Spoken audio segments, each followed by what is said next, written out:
কাল ঢাকা উত্তর সিটি কর্পোরেশনের উপনির্বাচন, নির্বাচনী সরঞ্জাম কেন্দ্রে কেন্দ্রে পাঠানোর প্রস্তুতি। যাচাই বাছাই শেষে ডাকসু নির্বাচনের চূড়ান্ত প্রার্থী তালিকা প্রকাশ আজ। বিশ্ববিদ্যালয় প্রশাসন চাইলে আইন শৃঙ্খলা বাহিনী সহায়তা করতে প্রস্তুত, জানালেন স্বরাষ্ট্রমন্ত্রী। উড়োজাহাজ ছিনতাইয়ের চেষ্টার পর বিমানবন্দরের নিরাপত্তা নিয়ে উঠেছে নানা প্রশ্ন। বিষয়টিকে ছোট করে দেখার সুযোগ নেই বলছেন বিশেষজ্ঞরা।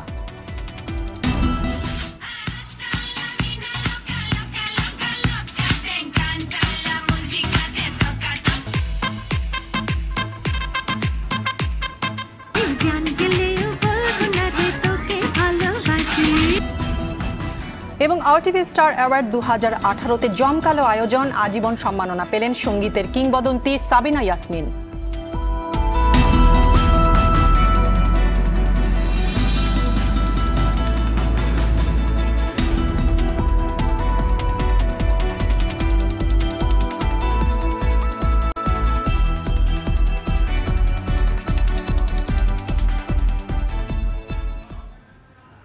আসসালামু আলাইকুম, স্বাগত জানাচ্ছি RTVর দুপুরের সংবাদে। শুনছিলেন মার্কেন্টাইল ব্যাংক শিরোনাম, আপনাদের সঙ্গে আছি আমি সঞ্জিদা হক।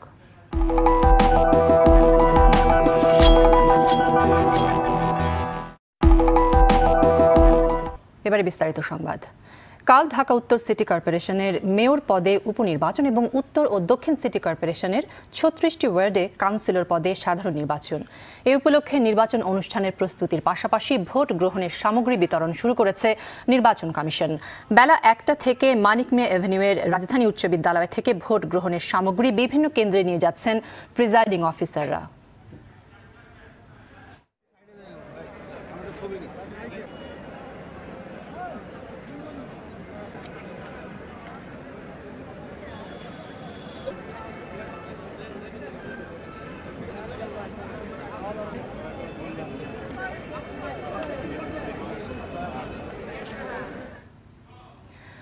দর্শক, মানিক মিয়া এভিনিউয়ের রাজধানী উচ্চ বিদ্যালয়ে আছেন আমাদের সহকর্মী শরীয়ত খান, সেখান থেকে সরাসরি যুক্ত হচ্ছেন তিনি।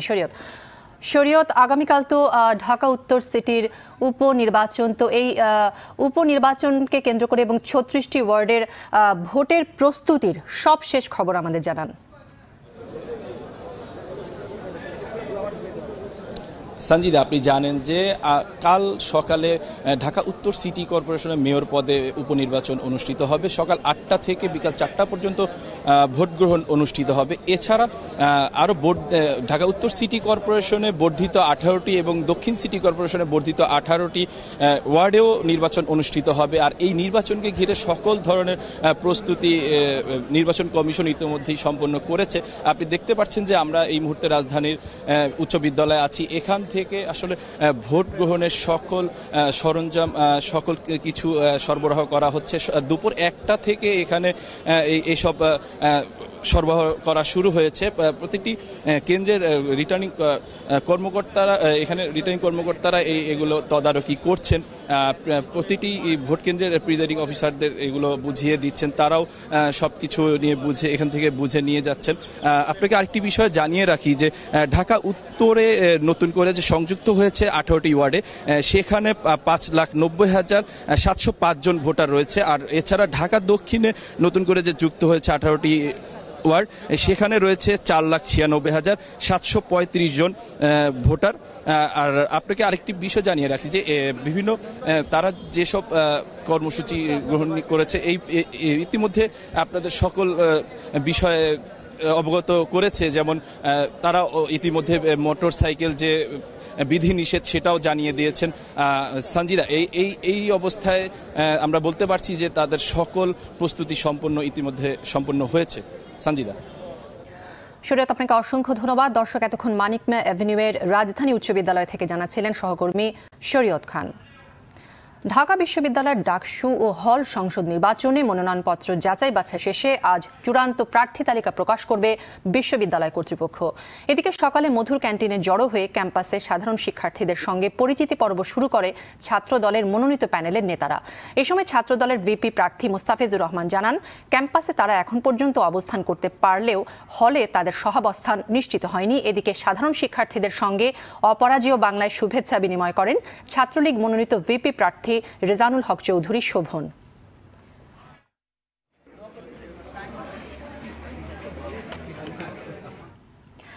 দর্শক, এই মুহূর্তে ঢাকা বিশ্ববিদ্যালয়ে আছেন আমাদের সহকর্মী সোহেল রানা, সেখান থেকে সরাসরি যুক্ত হচ্ছেন তিনি আমাদের সাথে। রানা, আজ ডাকসু নির্বাচনের চূড়ান্ত প্রার্থী তালিকা প্রকাশ করার কথা রয়েছে, তো তা কখন প্রকাশিত হবে সেটি সম্পর্কে কিছু জানতে পেরেছেন কিনা আমাদের জানান। সানজিদা, আপনি জানেন যে আজকে মূলত ঢাকা বিশ্ববিদ্যালয়ের যারা গতকাল মনোনয়নপত্র দাখিল করেছিলেন তারা আজকে প্রার্থী তালিকা চূড়ান্ত করার কথা থাকলেও এখন পর্যন্ত আমরা চূড়ান্ত তালিকা প্রকাশ করা হয়নি। ঢাকা বিশ্ববিদ্যালয় কর্তৃপক্ষ কিংবা ডাকসু কর্তৃপক্ষ এখনও সেটা করেনি। তবে যারা ছাত্রদল মনোনীত যে প্রার্থী রয়েছে তারা কিন্তু ক্যাম্পাসে এসছেন, তারা সাধারণ শিক্ষার্থীদের সঙ্গে কৌশল বিনিময় করছেন। তবে তারা বলেছেন যে আনুষ্ঠানিক প্রচারণা যেহেতু এখনো তারা করতে পারেনি, তবে আগামী 2 বা 3 তারিখ থেকে তারা আনুষ্ঠানিক প্রচারণায় নামবেন এবং সাধারণ শিক্ষার্থীদের সঙ্গে কথা বলবেন। তবে কিছুক্ষণ আগে ছাত্রলীগের ভিপি প্রার্থী রেজনুল হক চৌধুরী শোভন এসেছিলেন, তিনিও সাধারণ শিক্ষার্থীদের মধ্যে কৌশল বিনিময় করেছেন এবং জানিয়েছেন তারাও যে ক্যাম্পাসে সকল ছাত্র সংগঠনের সহাবস্থানের মধ্য দিয়ে তারা এই ডাকসু নির্বাচন তারা করতে যাচ্ছেন এবং যেন সবাই একসঙ্গে কাজ করতে পারে সে পরিবেশও এখন পর্যন্ত ক্যাম্পাসে বজায় রয়েছে। এবং তিনি বলেছেন যে সকল ছাত্র সংগঠনের নেতৃত্ব যারা রয়েছে, যারা প্রার্থী হয়েছেন সবাই ক্যাম্পাসে আসছেন, সবাই একই সঙ্গে বিভিন্ন ধরনের তাদের ম্যানিফেস্টো নিয়ে সাধারণ শিক্ষার্থীদের মধ্যে প্রচারণা শুরু করবেন। তবে আনুষ্ঠানিক প্রচারণা যেহেতু শুরু হয়নি সেহেতু তারাও কিছুটা সময় অপেক্ষা করার জন্য অনুরোধ করেছেন এবং তারা নিজেরাও সেই সময় নিচ্ছেন এবং বলছেন যে তারা ম্যানিফেস্টো তৈরি করছেন, সেই ম্যানিফেস্টো নিয়েই সাধারণ শিক্ষার্থীদের মধ্যে তারা আনুষ্ঠানিক প্রচারণায় নামবেন। তো সব মিলে বলা যায় এখন পর্যন্ত ক্যাম্পাসে স্বাভাবিক পরিবেশ এবং সব দলের সমান সুযোগ তৈরি হয়েছে। তো এই ছিল এখনকার মতে আমার কাছে থাকা ঢাকা বিশ্ববিদ্যালয় থেকে সর্বশেষ অবস্থা।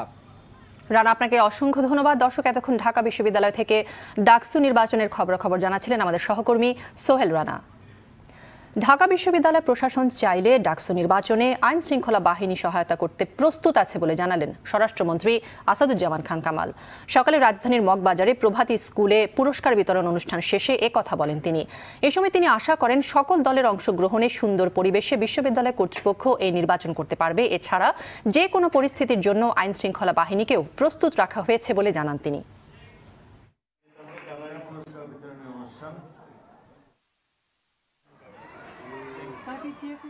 ইউনিভার্সিটির কর্তৃপক্ষ যখন মনে করবেন তাদের প্রয়োজন তখনই তারা যাবেন।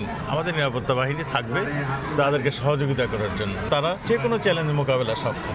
আশা করি এবং বিশ্বাস করি একটা সুন্দর পরিবেশে নির্বাচনটি সুসম্পন্ন হবে।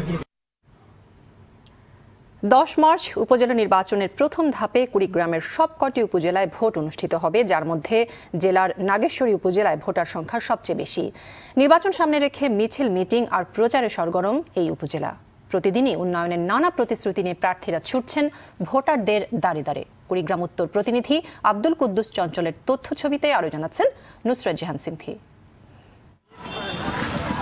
নাগেশ্বরী কুড়িগ্রাম জেলার একটি গুরুত্বপূর্ণ উপজেলা। 14টি ইউনিয়ন, একটি পৌরসভা নিয়ে গঠিত এ উপজেলায় মোট ভোটার সংখ্যা 2,87,105 জন। এর মধ্যে পুরুষ ভোটার 1,42,788 জন এবং মহিলা ভোটার 1,44,317 জন।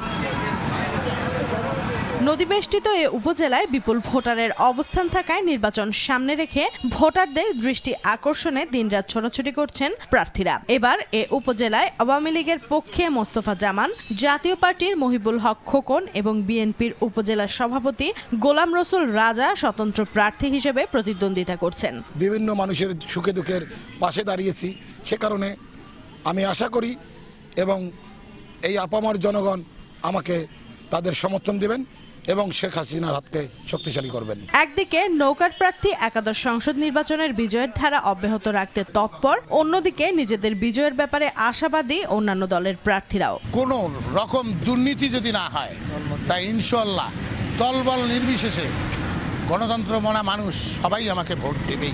আমি স্বতন্ত্র প্রার্থী হয়েছি, আওয়ামী লীগ, জাতীয় পার্টি সহ সকল পর্যায়ের লোকজন যেন আমাদের ভোট দিতে পারে। থেমে নেই ভাইস এবং মহিলা ভাইস চেয়ারম্যান প্রার্থীরাও। আমি ক্ষমতা এলে আমাদের এই অবহেলিত এলাকার যত নারী আছে তাদেরকে সামাজিকভাবে স্বীকৃতি দেওয়ার দৃঢ় পদচারণা করে আমরা আমাদের এই এলাকাকে উন্নয়নের শিখরে পৌঁছে দেব। তবে যিনি জনগণের পাশে থাকবেন তাকে ভোট দিয়ে নিজেদের প্রতিনিধি হিসেবে নির্বাচিত করতে চান সাধারণ ভোটাররা। নুসরাত জাহান সিনথি, RTV। এবার অন্যান্য প্রসঙ্গ। বাংলাদেশ বিমানের উড়োজাহাজ ছিনতাইয়ের চেষ্টার পর বিমানবন্দরের নিরাপত্তা নিয়ে উঠেছে নানা প্রশ্ন। বিষয়টিকে ছোট করে দেখার কোনো সুযোগ নেই বলে মনে করেন বেসামরিক বিমান বিশেষজ্ঞরা। যদিও কোনো ক্ষয়ক্ষতি না হয় ঘটনাটি আন্তর্জাতিকভাবে তেমন কোনো প্রভাব ফেলবে না বলে মনে করছেন বেসামরিক বিমান সচিব। জুলহাস কবিরের রিপোর্টে বিস্তারিত। বিমান বাংলাদেশ এয়ারলাইন্সের উড়োজাহাজ ছিনতাইয়ের ঘটনা বাংলাদেশে আগে কখনো না ঘটায় বিষয়টি নাড়া দিয়েছে পুরো বিশ্বকে। শিরোনাম হয়েছে আন্তর্জাতিক গণমাধ্যমে। প্রশ্ন উঠেছে বিমানবন্দরের নিরাপত্তা নিয়ে। বিমানবন্দরের নিরাপত্তা কিভাবে নিশ্চিত করা হয় ঘটনার পরদিন তা গণমাধ্যম কর্মীদের দেখান বেসামরিক বিমান প্রতিমন্ত্রী। কড়া নিরাপত্তা বলয় পেরিয়ে যদি অস্ত্রসহ ঢোকা সম্ভব না হয় তাহলে অস্ত্রটি ছিনতাইকারীর হাতে গেল কিভাবে? এটি অন্য আরেক প্রশ্নের জন্ম দিচ্ছে বলে মনে করেন সিভিল এভিয়েশনের সাবেক এই চেয়ারম্যান। কানাডা থেকে RTVকে পাঠানো ভিডিও বার্তায় কথা হয় তার সঙ্গে। তাকে যদি এতভাবে স্ক্যান করে এতভাবে বডি চেক করে উঠানো হয় তাহলে এই পিস্তলটা সেটা খেলনা হোক বা আসল হোক তার কাছে কোত্থেকে আসলো? তাহলে কি ভিতরের কেউ ইনভলভ? তাহলে তো আমাদের সমস্যাটা আরও বড় করে দেখানো উচিত। তাহলে তো বিমান বা ভিতরের কেবিন ক্রু তাদের মধ্যে থেকে কেউ পিস্তল দিয়েছে। ইনভেস্টিগেশন টিম যেটা হয়েছে তারা যেন এই জিনিসটা ভালোভাবে দেখেন। ক্যাটাগরি 1-এ পৌঁছানোর অপেক্ষায় থাকা দেশের বেসামরিক বিমান চলাচল কর্তৃপক্ষের জন্য এটি বড় বাধা হয়ে দেখা দিতে পারে বলে মনে করেন তিনি। তবে এখানে সবচেয়ে বড় প্রশ্ন দাঁড়াবে এখন যে আমাদের সিভিল এভিয়েশন অচিরেই ক্যাটাগরি 1-এ যাওয়ার কথা, যেটা এপ্রিলে আইকেওর একটা অডিকটিভ আসার কথা। আমার মনে হয় এফেক্ট তো করবে বটেই, এবং এরকম একটা ঘটনা আজকে বাংলাদেশে হলো যেটা অচিরে কখনোই হয়নি। যদিও ছিনতাই চেষ্টার ঘটনায় কোনো ক্ষয়ক্ষতি না হয় আইকাওয়ের অডিটে তেমন কোনো প্রভাব পড়বে না বলে মনে করেন বেসামরিক বিমান সচিব। যেভাবে হোক একটা অনাকাঙ্ক্ষিত ঘটনা ঘটে গেছে। মন্ত্রণালয় থেকে আমরা তদন্ত টিম গঠন করেছি। চট্টগ্রাম তারা ঘটনাস্থল পরিদর্শন করে আসছে। আজকে তারা দেখছে যে এয়ারপোর্টের যে সিসি ক্যামেরাগুলো তারা দেখবে, এয়ারপোর্টের সিকিউরিটি সিস্টেম তারা দেখবে। এই দেখেই তাদেরকে আমরা যে নির্ধারিত সময় দিয়েছি আমরা আশা করছি নির্ধারিত সময়ের ভিতরে তার প্রতিবেদন দাখিল করবে। ঘটনার পর অভ্যন্তরীণ রুটেও নিরাপত্তা নিশ্চিত করতে বেশ কিছু সিদ্ধান্ত নেয়ার কথা জানান তিনি। আমরা সারপ্রাইজ করতে চাই না, আমরা সারপ্রাইজ করতে চাইলেও আমরা পারি না এবং সেটা আমরা কখনো করবও না নীতিগতভাবে। কাজেই যা ঘটেছে এটা সবাই দেখেছে, সবাই জানবে। আর যেহেতু এটা এমন কোনো মারাত্মক কোনো কিছু নয়, আমার ধারণা যে আইকার অডিটে ভবিষ্যতে কোনো সমস্যা আর কোনো কারণ নাই। যে সমস্ত ডোমেস্টিকের প্যাসেঞ্জাররা বোর্ডিং পাস নেবে তাদের যেন ফটো আইডিটা দেখে নেওয়া হয়। জুলহাস কবির, RTV, ঢাকা। এবারে ৮ম RTV স্টার অ্যাওয়ার্ড 2018 আয়োজনের খবর। কিংবদন্তি সঙ্গীত শিল্পী সাবিনা ইয়াসমিনকে দেয়া হলো আজীবন সম্মাননা। শিল্প জগতের বিভিন্ন ক্ষেত্রে অবদানের স্বীকৃতি স্বরূপ 25 গুণীর হাতে তুলে দেওয়া হলো পদক। মাঝে মাঝে গান আর নাচের তালে উতলা হলো উপস্থিত সবার মন। এর মধ্য দিয়ে শেষ হলো ৮ম RTV স্টার অ্যাওয়ার্ড 2018। রাজধানীর বঙ্গবন্ধু আন্তর্জাতিক সম্মেলন কেন্দ্রে মঙ্গলবার সন্ধ্যা থেকে শুরু হয়ে রাত 10টা পর্যন্ত চলে জমকালো এই আয়োজন। আরও জানাচ্ছেন খান আলামিন। মঞ্চ প্রস্তুত, তারকারা উপস্থিত, কেবল অপেক্ষা শুরুর। অপেক্ষার শেষ হলো। মঞ্চে উপস্থাপক হয়ে এলেন পরিচিত দুই তারকা চঞ্চল চৌধুরী আর তারিন জাহান। পর্দা উঠল ৮ম RTV স্টার অ্যাওয়ার্ডের। আমন্ত্রণ জানাচ্ছি RTV স্টার অ্যাওয়ার্ড 2018।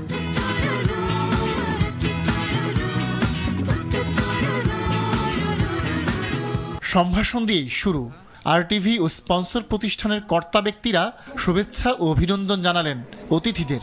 যে যেখানে আছেন, যিনি যেখানে অভিনয় করেন, তার সাফল্যস্বরূপ তাকে যদি স্বীকৃতি দেওয়া হয় তাহলে সেই ভবিষ্যতে আরও সামনে এগিয়ে যাবে, এটা আমি মনে করি। আমাদের পর্দাকে প্রতিনিয়ত উজ্জ্বল করছেন যে শিল্পীরা, যাদের মেধা মনন দিয়ে RTVর পর্দাকে ভরিয়ে রাখছেন, দর্শকদের কাছে প্রিয় করে তুলছেন, তাদেরকে আসলে একটি ছাতার নিচে একসাথে করার একটি প্রয়াস এটি। প্রত্যেক বছরে ওরা আয়োজন করে থাকে শিল্পীদেরকে সম্মানিত করার জন্য, শিল্পীরা অনুপ্রাণিত হয়। এটা একটা ভালো অনুষ্ঠান। এই অনুষ্ঠানের আজকে যারা আয়োজন করেছে তাদেরকে অসংখ্য ধন্যবাদ।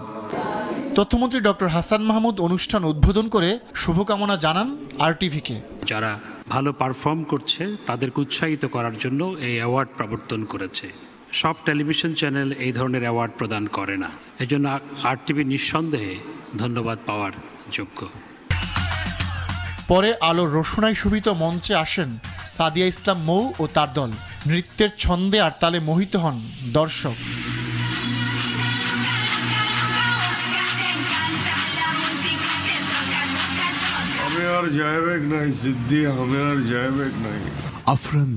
অনুষ্ঠানে পদক দেওয়া শুরু ভাষা ও মুক্তিযুদ্ধভিত্তিক নাটকের মধ্য দিয়ে শ্রেষ্ঠ অভিনেতা, অভিনেত্রী, রচয়িতা ও পরিচালকের নাম ঘোষণা হলো একে একে।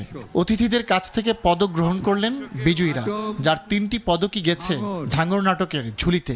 অভিনন্দন আপনার নিশো।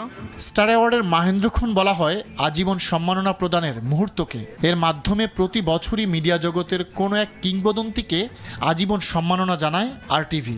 এবার সে সম্মান পেলেন সঙ্গীত শিল্পী সাবিনা ইয়াসমিন। এত আনন্দ লাগছে যে আরটিভিকে যে কিভাবে ধন্যবাদ জানাবো বুঝতে পারছি না। প্রতিটা মানুষেরই স্বপ্ন থাকে। আগামী 8 মার্চ মুক্তি পাচ্ছে বেঙ্গল মাল্টিমিডিয়া প্রযোজিত পূর্ণদৈর্ঘ্য চলচ্চিত্র যদি একদিন। এক ঝলক পরিবেশনায় দেয়া হলো তারও আগাম বার্তা। সানরাইজ সিনেমাতে বাংলাদেশের মানুষকে পরিবারের কিছু খুবই মূল্যবান অনুভূতি দেওয়ার চেষ্টা করেছি। পদক প্রদান আর নাচ গানের মধ্য দিয়ে চলতে থাকে আরটিভির জমকালো আয়োজন।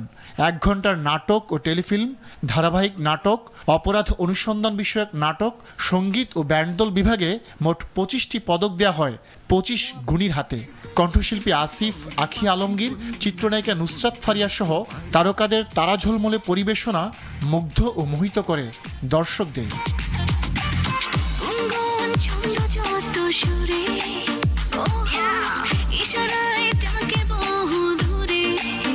খান আলামিন, আরটিভি, ঢাকা। রাজধানীর চকবাজার অগ্নিকাণ্ডে আহত ঢাকা মেডিকেল কলেজ হাসপাতালের বার্ন ইউনিটে চিকিৎসাধীন 7 জনের মধ্যে 3 জনকে ছেড়ে দিয়েছে হাসপাতাল কর্তৃপক্ষ। দুপুরে ঢাকা মেডিকেল কলেজ হাসপাতাল থেকে ছাড়পত্র নিয়ে বাড়ি ফিরে যান হেলাল সালাউদ্দিন ও মুজাফফর। তবে এখনও গুরুতর অবস্থায় বার্ন ইউনিটে 4 জন এবং মেডিকেল হাসপাতালে 2 জন চিকিৎসাধীন আছেন। ঘটনায় এখন পর্যন্ত মারা গেছেন 69 জন। বাংলাদেশ প্রেস ইনস্টিটিউটের মহাপরিচালক ও সিনিয়র সাংবাদিক শাহ আলমগীর গুরুতর অসুস্থ অবস্থায় সম্মিলিত সামরিক হাসপাতালে চিকিৎসাধীন আছেন। বর্তমানে তাকে হাসপাতালের নিবিড় পরিচর্যা কেন্দ্র আইসিইউতে রাখা হয়েছে। তার চিকিৎসায় 6 সদস্যের মেডিকেল বোর্ড গঠন করা হয়েছে। গেল 21 ফেব্রুয়ারি রাতে তিনি অসুস্থ হয়ে পড়লে তাকে সম্মিলিত সামরিক হাসপাতালে ভর্তি করা হয়। রক্তে হিমোগ্লোবিন কমে যাওয়া, ডায়াবেটিস সহ নানা ধরনের শারীরিক জটিলতায় ভুগছেন বলে তার পরিবার থেকে জানানো হয়। ঘুষ নেওয়ার অভিযোগে করা মামলায় সাবেক মন্ত্রী নাজমুল হুদাকে জিজ্ঞাসাবাদ করছে দুর্নীতি দমন কমিশন। সকাল 10টা থেকে দুদকের সহকারী পরিচালক ও মামলার তদন্ত কর্মকর্তা মনিরুল ইসলাম দুদকের প্রধান কার্যালয়ে জিজ্ঞাসাবাদ করছেন। 2008 সালের 18 জুন রাজধানীর মতিঝিল থানায় নাজমুল হুদার বিরুদ্ধে মামলা করেন দুদকের সহকারী পরিচালক মোহাম্মদ বেলাল হোসেন। মামলাটি দায়ের করেন। মামলার এজাহারে বলা হয় যমুনা সেতুর ঠিকাদারি প্রতিষ্ঠান মার্গানেট 1 লিমিটেডকে নিযুক্ত করা হয়। সাবেক যোগাযোগ মন্ত্রী ব্যারিস্টার নাজমুল হুদা ওই ঠিকাদারি প্রতিষ্ঠানের কাছ থেকে প্রতি মাসে 50,000 টাকা উৎকোচ দাবি করেন। 2004 সালের 30 সেপ্টেম্বর থেকে 2006 সালের 18 অক্টোবর পর্যন্ত বিভিন্ন সময়ে চেকের মাধ্যমে নাজমুল হুদা 6 লাখ টাকা ঘুষ নেন। এরই সঙ্গে শেষ করছি দুপুরের সংবাদ। তবে শেষ করার আগে মার্কেন্টাইল ব্যাংক শিরোনামগুলো জানিয়ে যাচ্ছি আরও একবার।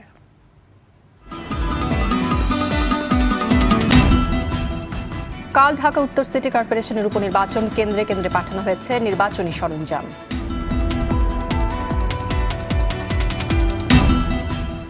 যাচাই বাছাই শেষে ডাকসু নির্বাচনের চূড়ান্ত প্রার্থী তালিকা প্রকাশ আজ। বিশ্ববিদ্যালয় প্রশাসন চাইলে আইন শৃঙ্খলা বাহিনী সহায়তা করতে প্রস্তুত জানালেন স্বরাষ্ট্রমন্ত্রী।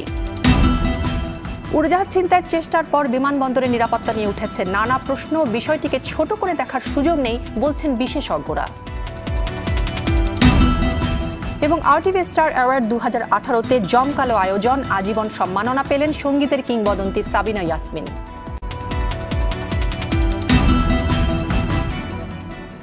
দুপুরের সংবাদ এই পর্যন্তই। RTVর সবশেষ সংবাদ জানতে যে কোনো মোবাইল ফোন থেকে 24141 নম্বরে ডায়াল করুন। আর মোবাইল ফোনে সংবাদ দেখতে অ্যাপ স্টোর, গুগল প্লে বা উইন্ডোজ স্টোর থেকে ডাউনলোড করুন RTV অ্যাপস। এছাড়াও তাৎক্ষণিক ও বিনোদন সংবাদ জানতে বিশ্বের যে কোনো প্রান্ত থেকে ভিজিট করুন facebook.com/rtvonline এবং youtube.com/rtvdigitals। ধন্যবাদ সবাইকে।